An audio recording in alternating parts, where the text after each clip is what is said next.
بسم الله الرحمن الرحيم. الحمد لله رب العالمين، والعاقبة المتقين، ولا عدوان إلا على الظالمين، وأشهد أن لا إله إلا الله وحده لا شريك له، إله الأولين والآخرين، وديان يوم الدين، وجامع الناس اليوم لا ريب فيه، يوم يقوم الناس لرب العالمين. نحمده سبحانه وتعالى على نعمه التي تنعم بها علينا في زمان أو قديم أو حديث أو قديم أو خاصة أو عامة، ونشهد أن محمدا عبده ورسوله وصفيه من خلقه وحبيبه، بلغ الرسالة وأدى الأمانة ونصح الأمة وكشف الله به الغمة، وتركنا على المحجة البيضاء ليلها كنهارها لا يزيغ عنها إلا هالك.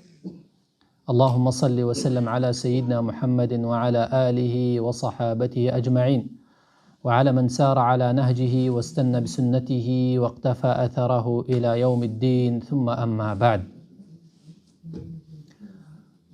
This is our third lecture of our 4-lecture series regarding smart parenting.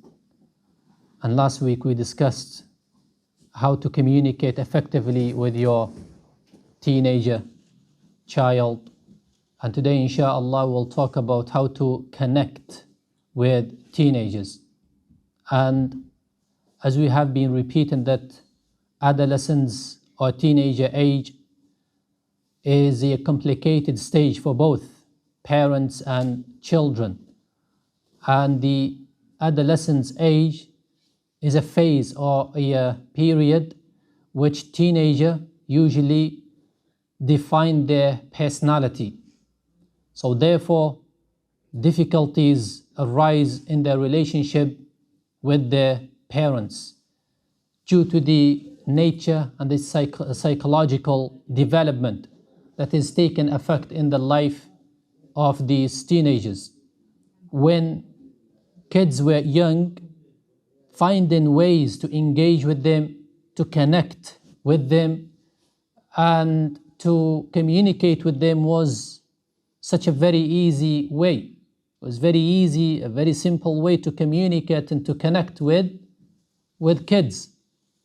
And whether bringing their favorite book and to read it for them during their bedtime story,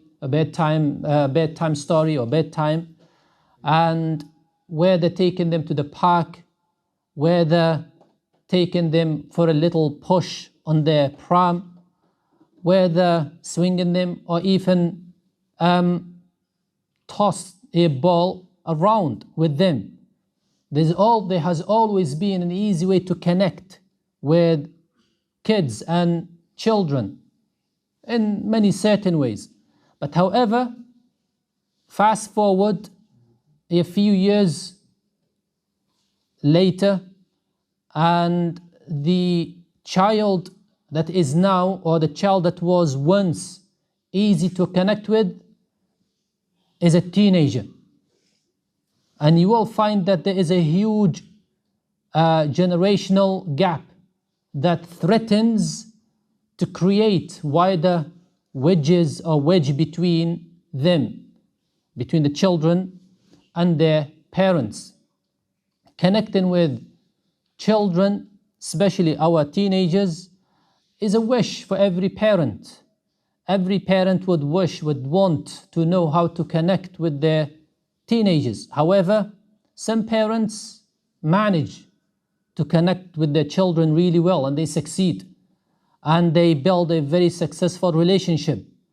Whereas for some other parents, they struggle to improve the connection and the communication with their teenagers. And it's all go back to the foundation that have been built and developed at an early age, as we have discussed when we talked about tips for a successful tarbiyah.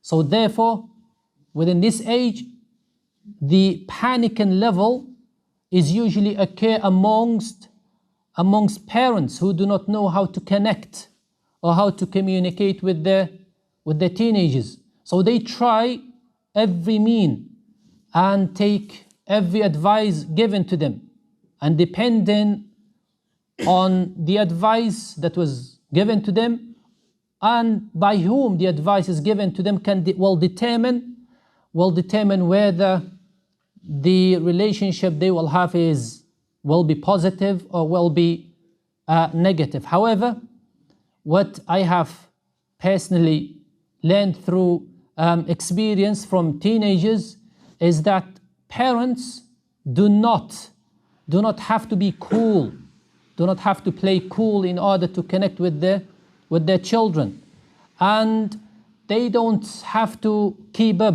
with the latest trend, the latest technology, the latest games, the latest fashion trend to connect with their children, and or to create an amazing, meaningful bond with their children. And in fact, according to a lot of the teenagers that I have spoken to, they said they rather not have parents whose goal in life is to be cool, meaning they don't want to have a parent who would try to imitate them, who would try to be cool in order to please them, to dress in a manner that show them that I am up to date with fashion, and to talk in a manner that make the children think that he is up to date with the language that teenager uses.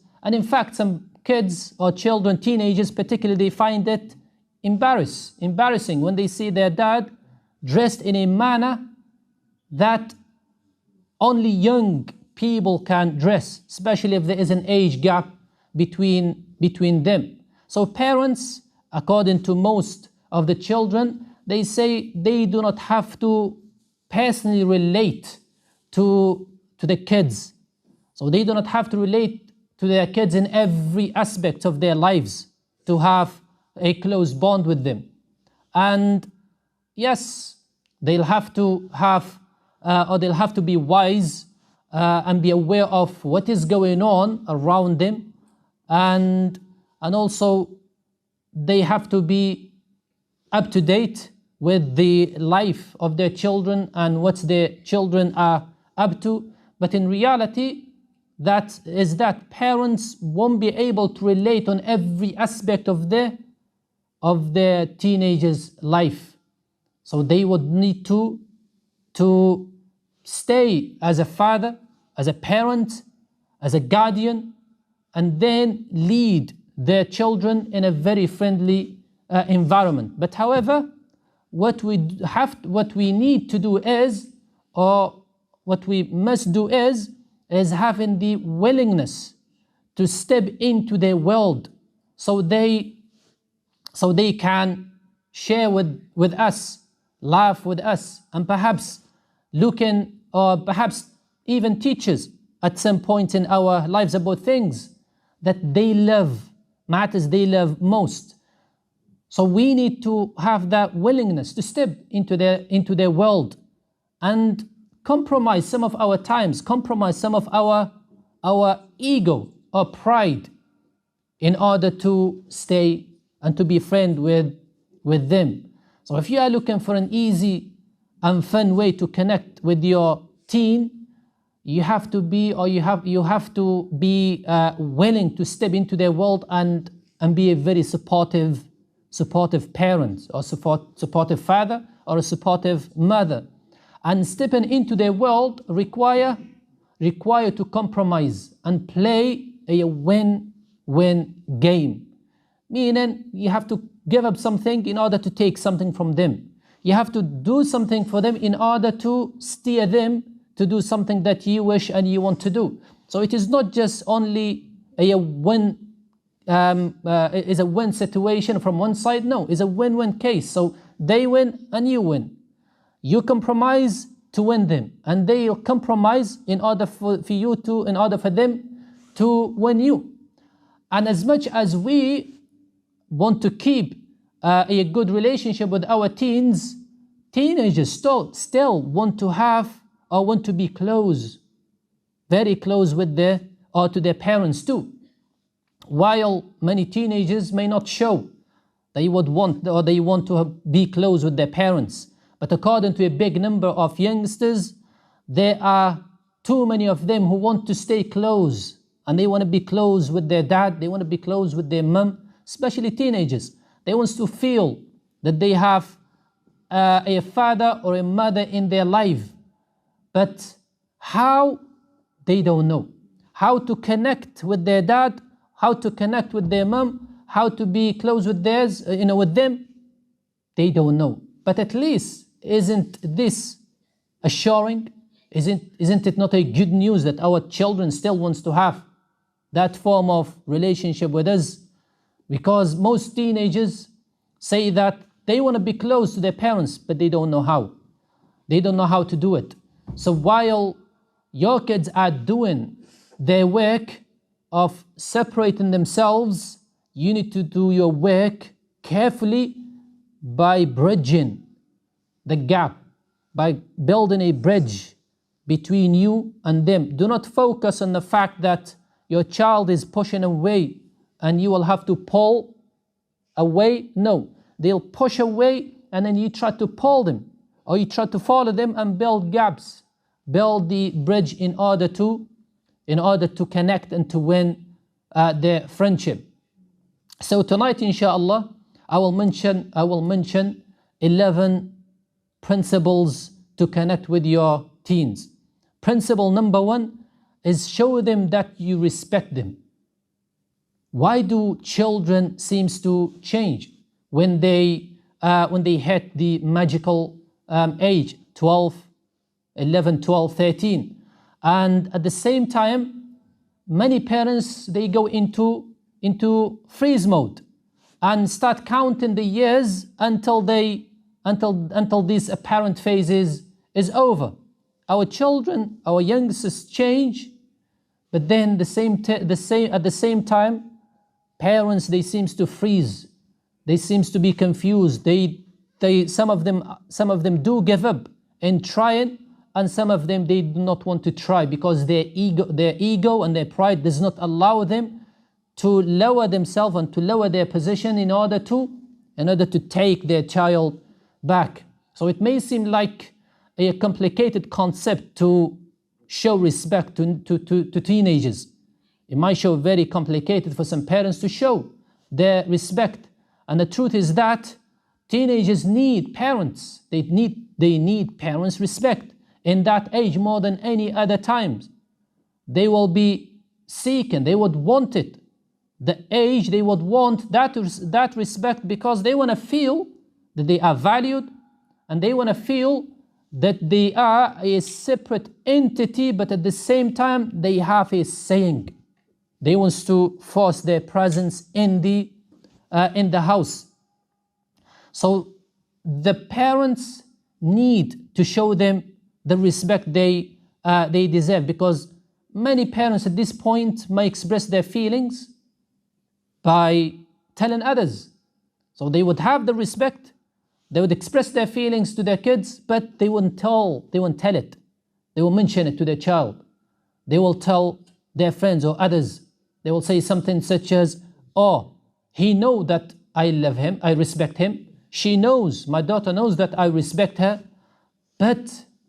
And they would say, they know I love them. Especially if someone's trying to get involved between the two, the father keeps saying, "I do love them. I do love my children." But they don't have the willingness to say it to say it to their face. They can't say this to their children. They rather say it to someone else and keep mentioning the love. But love and respect ain't necessarily synonymous. And we shouldn't assume that our children would know that we respect them. We shouldn't assume that our children know that we love them, because respecting someone is different from loving him or her. And then saying something is different from illustrating and showing it through the characteristics, through the movement. So showing respect to children means that you are telling them that you are a responsible, independent person who can judge and lead. That's how they feel. When they feel they are respected, they feel that you are giving them the responsibility, and you are also making them feel that they are leading. So they are not being led anymore, they are leading and are leaders in the house. Respecting teenagers is also a vital aspect for their self-esteem and confidence. It builds their confidence. When a child is most unlovable is when he needs to be loved. When the child is most unlovable is when he needs to be loved most. Meaning, when a person or a child or a teenager that you think, he doesn't deserve my love anymore. He doesn't deserve my respect anymore. When the father says something or think of something like this, then this is the time when he needs the love. This is the time where he needs the respect and the guidance. So love and respect are not synonymous, but they are both critical. They are both needed for the child.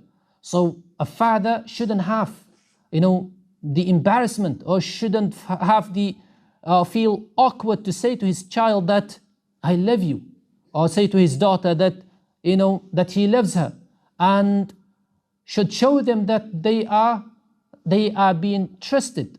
And if they build a trust at an early age, then they will continue and they will build on it until they reach the age of puberty, in which they will not face or have any problems in connecting with their children. So respect and love in the child, you will do both the teenager and the father a huge favor. And after all, isn't it when someone start to trust us and believe in us, and that is the time where we try very hard not to abuse that trust. We as adult, if someone come to you and he said, I trust you with this and I put all my trust on you. So what do? We try our best not to abuse that trust. We try our best to be how you want us, or how you perceived us, and how you thought of us. Same thing with our teenagers. When you tell your teenager that you trust him or you trust her, you're making them feel that, or you put any pressure on them to work hard not to violate the trust that you have given them. So trusting the child, your teenager, is one of the way that will allow you to connect with them in a very simple way. Second principle is be a consultant rather than a manager. Be a consultant rather than a manager. We can easily differentiate between the two. Being a manager is about showing that you are the boss. You are in control. And bossy managers doesn't always last.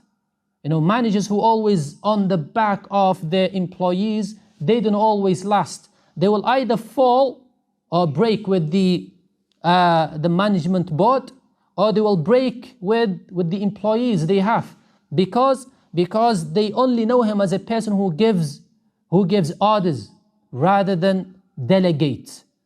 And consultants are usually they usually examine the issue and give a beneficial advice. They will not impose their findings, they will not impose their thoughts, rather they will leave the decision for that person to take and to make. Whereas managers can easily be fired by those who are above them. Consultants are very difficult to find, but when they are found, they are not easily to let go of. They'll hold them so tight because they give the best advice to the requirement, or to the requirements that a person require or needs.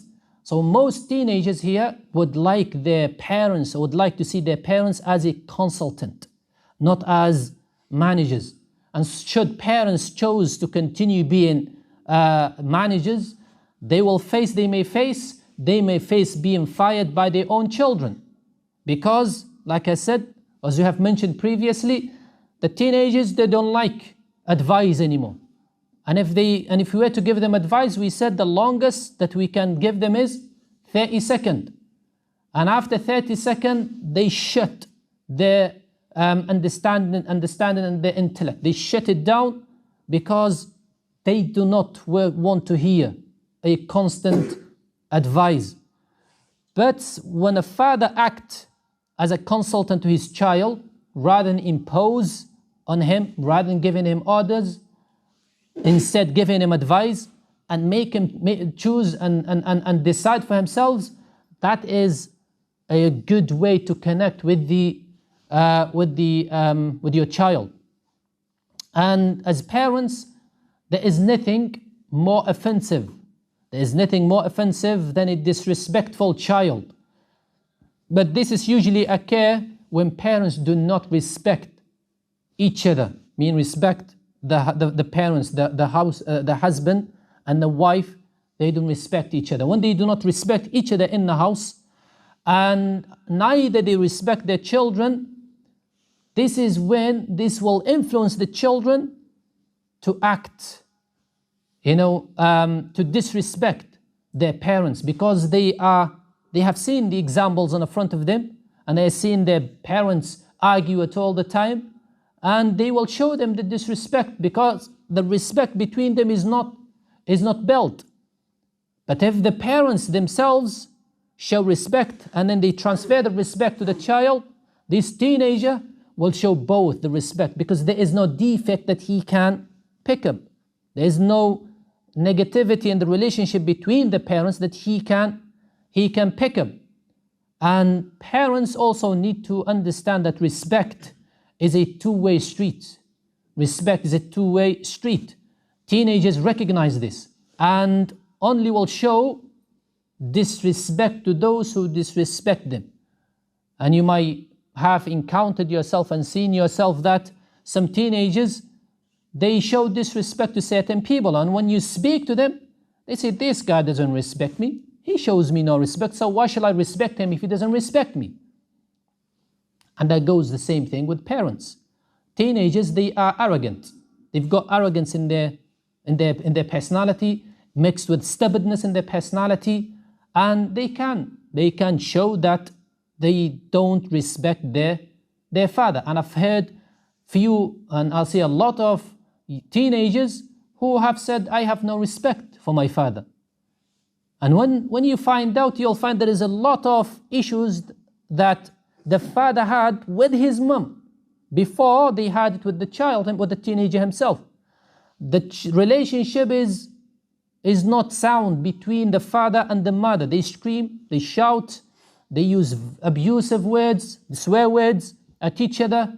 They raise voices, they raise hands, and they don't show or set themselves as an examples to their children. So they grow up disrespecting the father if they seen the father always shouting, or they will disrespect the mother if she's always picking on the father, and then constantly initiating argument from nothing. So once we had this respect amongst ourselves as parents, then the children or the teenagers will learn it, and then they will act upon respect. I remember once we had a community trip, and one of the youngsters, he had a great interest. He wanted to come to the trip and showed a great deal of interest on coming, but he couldn't speak to his dad because he said that his dad doesn't respect him, neither he doesn't trust him or believe him. He doesn't trust him. So he couldn't come because he wasn't able to speak to his dad.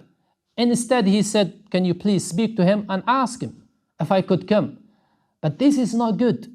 When a teenager feels that his father doesn't respect him, then this shuts the bridges between the two. And some parents doesn't even trust their children to walk to the masjid to fulfill their Islamic duties alone.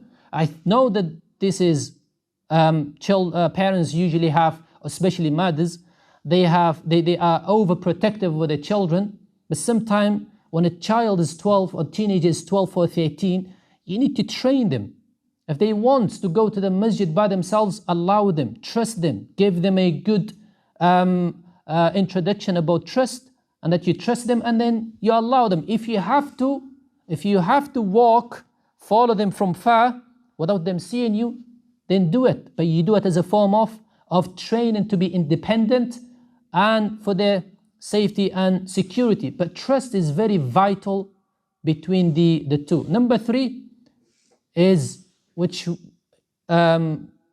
is related to principle number 2. Gain your teens' trust. You have to work hard to gain the trust of your child, because a lot of times we think that since we raised our children or our teenagers, this will automatically enable them to talk to us and to come back and to relate to us about their issues. Unfortunately, it just doesn't work that way. So yes, we raise them up, yes, we know them, but it doesn't mean that they will automatically come to us if we don't get their trust. A teenager is like anybody else. If you want them to trust you, then you have to, that they must know that trust must be, or you must know that trust must be earned. If you want them to trust you, you know that trust must be earned, because teenagers are excellent observers. They observe every move, every approach parents make. And this is why our approach toward our children will determine their approach toward us. So if you are uncertain or lack trust and respect for your teen, that is exactly how they will show you. If you lack trust and you don't trust them, that's how they're going to show you that I don't trust him. If you don't open up with your child, with your teenagers, they will not open up to you. So a father shouldn't expect them to come and treat them as if they were 5 years old, 4 years old, or 6 years old. They are no longer. They are double the age. No, they are 12 and 13s. So give them the respect and the privacy, and they will start maturing up and then coming back to you for advice. Once a teenager start to trust their parents, this will certainly enhance the connection, the connection channels between the father, the parents, and their teenager. And in this sense, parents have to show teenagers that they can be trusted, and also teenagers can trust them. And you have to make them feel that you will not embarrass them or becomes hysterical if they tell you something, or if they tell you something or tell you nothing at all, and if they do not wish to talk to you for a few, maybe today, tomorrow, and they want to have their own space. You have to understand this and then give them the trust, but at the same time, don't fire up and don't start lecturing them because they do not wish to communicate with you. And the more they trust you, then the more advice you will be able to give them regarding life's difficulties, and this will help them whenever they need it. So parenting a teenager is quite tricky, because too much involvement means violating their privacy. Too much involvement in their life. You want to know every single thing they do, where they go, what they eat, and how they talk, how they dress, and the external life, the internal life. Having too much involvement to them is like violating their privacy. Too little means that you are neglecting parental duties. So what is the solution? The solution is to be in the middle, to be balanced. Offer your advice, but be prepared Be prepared to respect their decision if they chose not to heed your words. Give them the advice. Be prepared not for them not to take your advice. And if they did not take your advice, don't take it too personal, and don't make a fuss, a big fuss out of it. An example to a successful trust illustration is, subhanallah, is something or an example that I have seen as I was walking past one of the schools, and I heard a young boy speaking to his dad.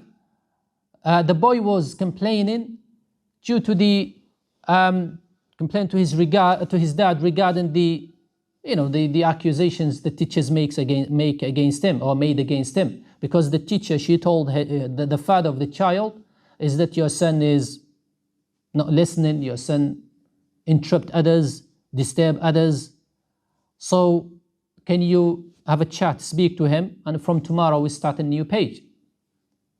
So when the father was walking with his son, and he told him, he said, is this true? Do you have anything to say? He started then explaining what happened and the reason. And he said that the teacher always blame me. The teacher, and because yes, I am very hyperactive, I am very live, but I don't start trouble with anyone. He said there are certain people who start trouble with me, but the teacher believe them more than they believe me. The thing that intrigued me is when he said, and he cried, he said, you know what, I wish if you or my mum are the teachers in the school. And then I stopped, I was walking, and that even really got my attention. And I wanted to say why on behalf of the father, because I want to know. And the father straight away, he said, why? He said, because you trust me and you believe me more than the teachers. The teachers, they don't trust me and they don't believe me. So that trust, when he said it, I said, these family, they will build and they will have a strong relationship when they grow up, when the teenager grow, because he's having his full trust in his father, on his parents. And this will help them to connect, to communicate, and to build a stronger relationship. Principle number 4, give your teenager space. It is not simple to let go of your child and recognize that they are teenagers who will one day require more space and require more freedom. Caring parents naturally can't help but be frightened and worried and protective over their children due to the threat that exists in our society. When a child or when children are young, it is easy to know where they are because they are close to you. They are home with their mum, or they are home or with people that whom you know. You left them there because you had to go somewhere. So children, easy to deal with, easy to know where they are. But however, when teenager reaches adolescence and they reach the age of puberty, parents are forced or faced with their own control issues before controlling their children. So they can't control their kids' life anymore, at least to some extent. And also outsiders, they influence the teenager more than the influence the father or the mother can have. So when it comes to that time, which will come when your child reach the age of puberty, your kids will start looking for that freedom to go town by themselves, to go out. They would want to leave the house without asking permission from the mom or the dad. They would want to go out and stay late and come home late. And when they come home late, they would not expect they would not want to hear the parents nagging them or lecturing them. They would want to start showing interest, sleeping over their friends. And this age is one of the hardest time in parenting phase and cycle. And equally, it isn't always about trust or lack of. In a lot of cases, parents trust their teenagers, but they fear the world and its demons. So teenagers do require a space. And we know parents are very protective. We know parents, they are fearing for the safety of their children. But at the same time, we know that teenagers, they want to be independent. They want to have space. So this can be very difficult for some parents to recognize that they want to be independent. They want to have space. They want to have their saying. They want to show or be recognized as a person in the house, and for their saying to go ahead. And giving teenagers some space in many different forms. So we can give them space in many different forms, whether in their bedroom, of course, with the certainty, knowing of the activities that goes in their bedrooms, leaving the door open, no TV, and whether they want to make their own decision. There is something relating to them and they want to make the decision, and then you assess. You let them, you accept that fact. You want them to do something, but they want to do something, and they are teenagers, and you assess, can I compromise? Is what they want to do, is it something that I can overlook or something that I can go by? And then you compromise that, that parenting authority. So what I like most from parents is whom they give their teenager a space gradually. So they would not give their teenager a total space, because there are some parents, when their teenager reaches the age of puberty, then they'll just give them their total freedom. They'll let them do whatever they want, say whatever they want, and without supervision, without taking it gradually. So we as parents are there to help them being fostered, and to help them foster also the identity and the independence they will eventually need to transit into adulthood. So we help them in order to have that freedom, but in a very gradual manner. There are some tips parents can consider before deciding giving their teenager a space. Number one is have rules.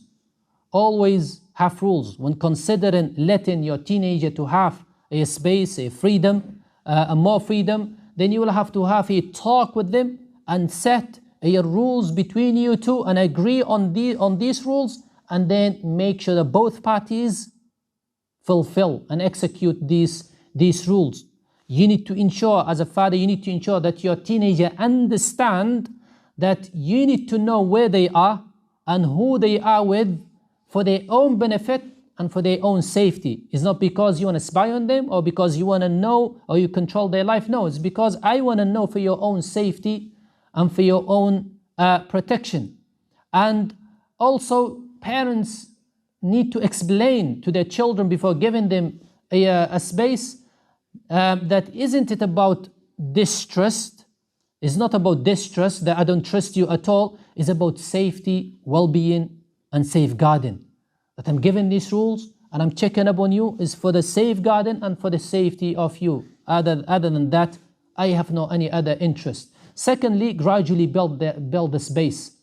Do not give them a false space, rather gradually introduce it to them. Don't give them everything at once, straight away. They probably, they might need first to build your trust. And building your trust is by fulfilling the requirements or the agreements that both of you, as parents and a father, agreed upon. If they want to go out with their friends, say for example, his house, allow them, but drop them off and pick them up. So you know that they went there, and you know that you picked them from their friends. If you are unable to, speak to the father, to the parents of these of his friends, that my son will come to you. Please, when he leaves the house, let me know. And then you give a time limit as to how long it will take. If it's a walking distance, how long it will take. If it's a driving distance, then you either ask the parents of his friends to drop him, or or you send someone whom you know to go and pick them up. You gradually, you don't just let them do what they want to do from day one. Rather, you guide them to have their space in a very supervised environment and manner.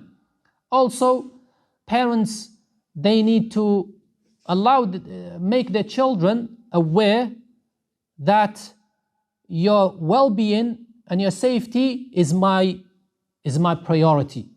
So if you see me or you heard me doing something, is because you are my number one, and I need to make sure that you are kept safe until you reach a time and an age where then you take your own path. Third one, give your teenager the benefit of the doubt. Don't always consider the worst. Don't always consider the worst of your child. So if they come home late, don't just act straight away. No, first of all, ask them. Anything could have helped them. Anything could have happened on the way. Sometimes as humans, we lose track of time. Sometimes we'll be playing. As humans, even as adults, we'll be playing, and then we will not pay attention to the time, and all of a sudden the time has gone, finished. Teenagers are the same. When they engage in an activity that they enjoy, they will not pay much to the time, and they could forget. So that's an excuse could be for them, rather than launching an immediate investigation as they come home. Also, be firm with them. Be firm. What I mean by firm is, no matter how much your teenager tries to get you to let them go somewhere, and you rather for them not to go, don't give up. Don't fall in for the very known phrase, everyone is going, everyone is doing it, and everyone is saying it, and everyone is wearing it. Don't give in for this. You as a father, as a parent, you need to convince them. Convince them not to, that is not correct, or Islamically, or not right. Because one of a girl, I think she's about 10 years old, she said she was speaking to her mum. She said, my friends, they don't wear hijab. So why am I the only one who's wearing hijab? They Muslims. And then the teacher, she said, because I'm wearing hijab, they think that whoever's wearing hijab, they think that the other who doesn't wear hijab will go to hell. So am I going to hell? The teacher, she said, will I go to hell? And she was a Muslim teacher. So I think the mother, she said to the girl, to the daughter, she said, everyone's, there are two types of Muslim. There are Muslims who follow Allah's rules and the Messenger's rules. So they follow the Quran and they follow the Sunnah. And there are Muslims who tend not to pay much attention to what the Quran is saying and what the Prophet is saying. But they are still a Muslim. They are still classified as Muslims. But are they good Muslims? This is what you need to look at. Because a person who is practicing Islam, he is a Muslim, but he will be in a higher level. And a Muslim who doesn't practice Islam, he will not be in the same level as the one who's practicing Islam. Otherwise, it will not be fair. So I think she managed then to convince her daughter. Also, give them time alone. If before you give your teenager space, give them some time alone. One of the biggest things is acknowledging their change in behavior. As teenagers, like to spend time alone in their room. You might find yourself having to drag them down. Time for dinner, let's eat together, let's sit together. You'll find it very difficult for parents might find it very difficult for them to drag them down. But that is because they are, like I said, they are in their own fantasy world. They are in their own world. So if they do not want to come at some point, leave them, give them space. And then perhaps say, okay, not today, but inshallah tomorrow or the day or the next dinner or the next time, I'll call you and then we'll share the lunch or we'll sit together. Don't drag them, neither don't leave them. So again, like we said, just be in the middle. Principle number 5, volunteer together. You'll be surprised how many teenagers, they have said that they would love to see their parents or their father to be with them volunteering in community activities and in centers, in mosques, in charitable organizations. And we know that teenagers, they would want to make the world a better place. They want to see that they can make a difference through volunteering, through doing any other act of kind work. It will mean a lot for them to see that you are sharing that commitment with them, that you're also interested in helping, you are also interested in changing the world. Prophet Ibrahim alayhi salam set a great example for us when he invited Prophet Ismail alayhi salam to volunteer in building the house with him. And then Ismail alayhi salam took part. And then together they built. And this is why they built a very strong relationship to the extent that when Ibrahim came to the house of Ismail alayhi salam, and then he asked his wife, how are you doing? How is your affairs? She said, we are not good. And she started complaining that she's not happy with the life she's having. So what did Ibrahim alayhi salam said? He said, get divorced. Straight away, mashallah. He said to his daughter-in-law, he said, pass this message to your son. Say, change the step of your door. Change the step or your doorstep. She didn't understand. But a father and a son who have a strong relationship, they can understand the language between them two. And if they have a very positive, strong relationship, they can even understand one another before even speaking. So she came home, Ismail alayhi salam came home, and then he asked, has there been anyone today?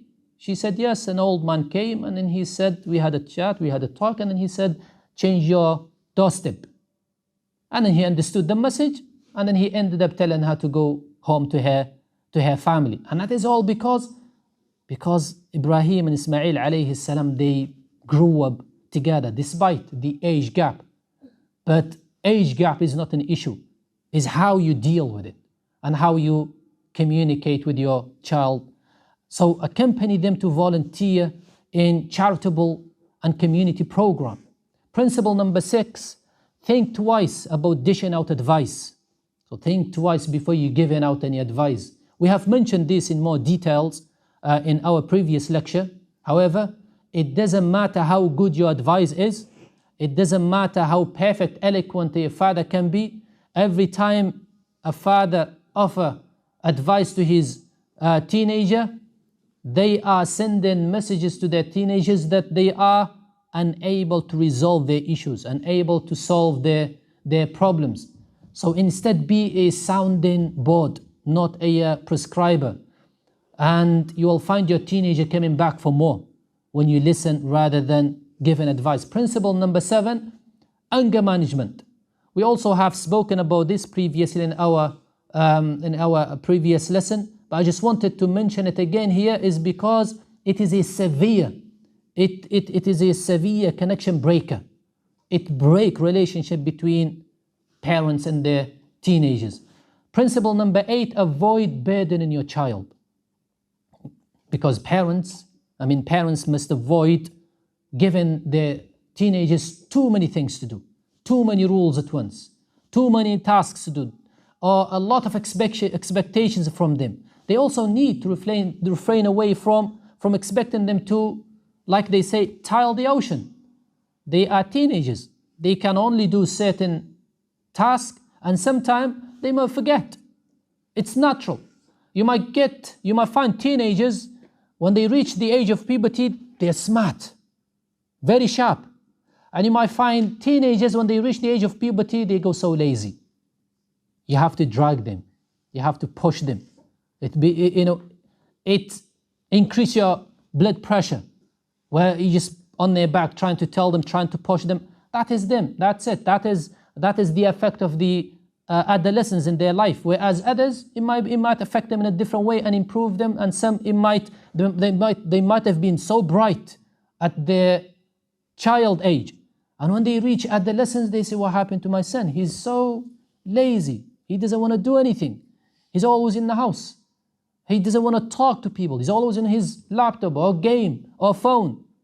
That is how adolescence affected this person from this angle, from this direction. So try not to give your child or expect from your teenager a lot. Allah subhanahu wa ta'ala spoken to us as adults. He said, لا يكلف الله نفسا إلا وسعها. Allah subhanahu wa ta'ala does not require any soul more than what it can afford. Principle number 9, be a role model. Be a role model. Children tend to look up to their parents. They often imitate them, imitate their behavior, imitate their habits. And obviously, as parents, we would not want our kids to imitate the negative behavior of us. And such as sometimes parents, like I said, they can be rude to each other. They can be driving recklessly, or being dishonest and truthful, and being violent or ill-tempered at one's spouse. Hence, parents should strive to become a positive role model for their children. Parents should try to be the best, to emulate and imitate the character of the Prophet Muhammad sallallahu alaihi wasallam. They should set themselves as a well-mannered people, treat others with kindness, as the Prophet sallallahu alaihi wasallam used to do. Show generosity, be patient, have a long mind and personality, adapt all characteristics of the Prophet Muhammad sallallahu alaihi wasallam. We should be fair in all our dealings with our children and other peoples. We shouldn't cheat. We shouldn't deceive others. We shouldn't speak about others. We shouldn't show that or have some forms of pride and arrogancy in our lives, and then instruct or advise our children to follow these and not to have any evil characteristics. Also, additionally, parents need to emphasize the importance of taking the Prophet ﷺ as an example, as a role model, as the ultimate role models in their life. Nowadays, many kids wrongly look up to celebrities and famous people as role models. This is a glaring issue that parents are facing, Muslim parents facing, and urgently need to address. The one and the only role models that should be in our lives first is the Prophet Muhammad ﷺ, then the companions and the predecessors, then the scholars and the good ones. I remember one of the youngsters, he said they were sitting down together in a group of people, and they were invited to their friend's house. So he and his dad was one of those who were invited. He said, then we were sitting down, Asr prayer came, and everyone just stood up and went to pray. He said, just me and my father, we stood there. I was looking at my dad and he was looking at me. He said, my father told me, go and pray. And he said, I told him, you go and pray.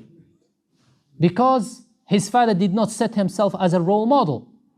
And because the father instructed the son to go to pray, and the father himself doesn't pray, the response was, you go and pray. If you want me to pray, you pray first. Which means that you have to be a role model. Whatever you want your child to do, or how you want your child to be, is That's how you need to live your life. You live your life, a positive life, if you want your children to be positive. Negative life, if you want to live your life negative. Principle number 9, strive to have a good relationship with your teenagers. Be open to talk to them about anything troubling them without making assumptions or being judgmental. Take them out, to something that both of you, or do something that both of you would enjoy. Even if it's just take them to the local coffee place as a gesture, as an appreciation, as a form, as you are telling your child that I've recognized your achievement, and I think we should just go for a cup of coffee, or maybe just go for a dessert and ice cream somewhere.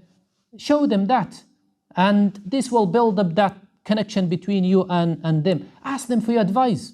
If you have a problem, ask them. Say, listen, I'm facing this, so what is your opinions? What do you think? They are teenagers. You might not take the advice, but they will love it, and they will respect you for it, and they will do the same thing with you if they have any issue. So you ask them, they'll ask you, they'll come to you. You neglect them, they will neglect you. You respect them, they will also respect you. Principle number 10, apologize during conflict. If something has come between you and your teen, sit down with them face to face and start asking the tough questions on a problem, because you want to elaborate, you want to explain, and you want to find a solution. Start by saying, you are very important to me, and I am sorry.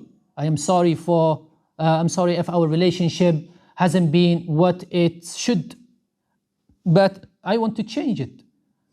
So what can I do? And how can I change it? How can I make our relationship better?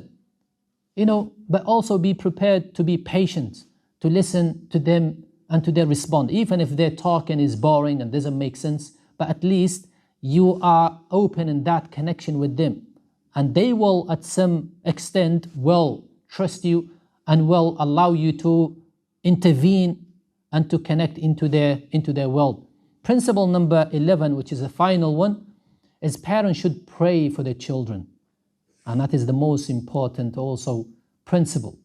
Parents should regularly make dua for their children, particularly in times such as the last third of the night, Jum'ah, during prostrations, after finishing reading the Quran, after any form of ibadah. They should ask Allah subhanahu wa ta'ala to make their children righteous and guide them. As we learned in Surah Al-Furqan, it is also the characteristics and the descriptions of the righteous one, to make and to supplicate for their children. And the best dua, رَبَّنَا هَبْ لَنَا مِنْ أَزْوَاجِنَا وَذُرِّيَّاتِنَا قُرَّةَ أَعْيُنٍ وَاجْعَلْنَا لِلْمُتَّقِينَ إِمَامًا. This is the best dua a person can ever make for his children. It was stated in the Quran, and when Allah say in the Quran anything, He gives the best. So رَبَّنَا هَبْ لَنَا مِنْ أَزْوَاجِنَا وَذُرِّيَّاتِنَا قُرَّةَ أَعْيُنٍ وَاجْعَلْنَا لِلْمُتَّقِينَ إِمَامًا. This is the dua that every parent should memorize and make and supplicate to Allah Azza wa Jal for their child, teenagers and children. They are those who pray, they say, Rabbana, or our Lord, bless us with pious spouses and offsprings, and who will be the joy of our hearts, and make us models for the righteous. So the dua does indeed make a deep impact and changes sometimes the cause that Allah subhanahu wa ta'ala has decided for a person, and the dua sometimes can change that cause into a positive and into a better and good. With this I conclude. أسأل الله سبحانه وتعالى أن يغفر لنا وإياكم وأن يرحمنا ويرحمكم وأن يهدي أبناءنا وأزواجنا وذرياتنا وأن يكتب لنا الخير حيث كنا وأن يحفظهم من الفتن ما ظهر منها وما بطن. ربنا هب لنا من أزواجنا وذرياتنا قرة أعين واجعلنا للمتقين إماما. وصلى الله على محمد وعلى آله وصحبه. سبحانك اللهم وبحمدك نشهد أن لا إله إلا أنت نستغفرك ونتوب إليك. And inshallah next week we will continue and talk about tarbiyah lessons learned from Surah Al-Baqarah. Tarbiyah lessons learned from Surah Al-Baqarah. وجزاكم الله خير.